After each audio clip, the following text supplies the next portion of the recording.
सांगणं योग्य नाही, ते आमच्या समाजाचं आंदोलन आहे. बरं, निश्चित आहे. सरकारची बाजू मला लक्षात आली की तुम्ही समन्वय साधण्याचा प्रयत्न करताय. करण गायकरजी, अजितजी जसं आता मगाशी म्हणाले की कुठेतरी मनोज जरांगे पाटील यांचा गैरसमज झालाय मराठा समाजाचा. करण गायकर, गैरसमज कसा म्हणता येईल? ज्या वेळेस 9 ऑगस्टला याच मुंबईमध्ये मराठा समाजाचा एवढा मोठा मोर्चा निघाला, त्यावेळेस कुठलंही दुकान बंद नव्हतं. अजितजी माझे मित्र आहेत. हे बघा, हे काही पक्षावर टीका करण्याचं व्यासपीठ नाही किंवा आंदोलन नाहीये. हे मराठा समाजाच्या गोरगरीब मराठ्यांना त्या ठिकाणी आरक्षण पाहिजे.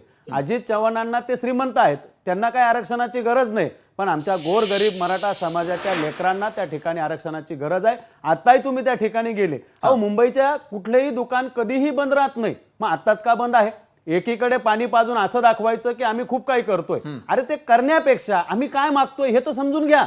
आम्ही त्या ठिकाणी काय मागितलंय तुमच्याकडे? मराठा योद्धा जरांगे पाटलांनी त्या ठिकाणी स्पष्टपणे सांगितलंय की आमच्या मागण्या मुंबईला यायच्या आत सोडवा, म्हणजे आम्हाला मुंबईला यायची गरज पडणार नाही. त्यावेळेस आपण कुठं होता? बरं, आज मुंबईत आल्यानंतर दिवसभरात तुमचं एक तरी शिष्टमंडळ मराठा योद्धा जरांगे पाटलांना त्या ठिकाणी भेटायला गेलं का?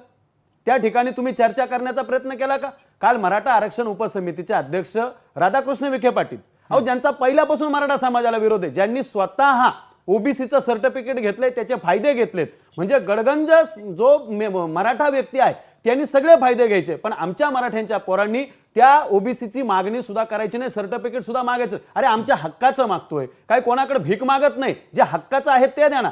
ते राधाकृष्ण विखे पाटील काय बोलतात की जरांगे पाटलांशी आज बोलण्याचा काय आमचा मूड नाही, उद्या मुंबईत आल्यानंतर बघू. म्हणजे याचा अर्थ काय?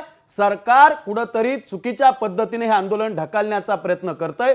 सरकार जाणीवपूर्वक त्या ठिकाणी, आणि विखे पाटलांना अध्यक्ष करून पुढे आणण्याची गरज नाहीये. अंतर्वली सराटीत राज्याच्या मुख्यमंत्र्यांना वेळ नव्हता म्हणून आम्ही मुंबईत आलोय. राज्याच्या मुख्यमंत्र्यांनी सद्वय बुद्धीने, ते स्वतः हुशार आहेत, वकील आहेत, आणि त्यांना या सगळ्या प्रश्नांची जाणीव असल्यामुळं आम्हाला पाणी पाजण्यापेक्षा 50% ओबीसीतून आरक्षण द्या. बरोबर आहे. ही मागणी पूर्ण होते का? अजितजी, आपल्याकडून उत्तर घेण्याआधी यावेळेला शिवसेनेचे प्रवक्ते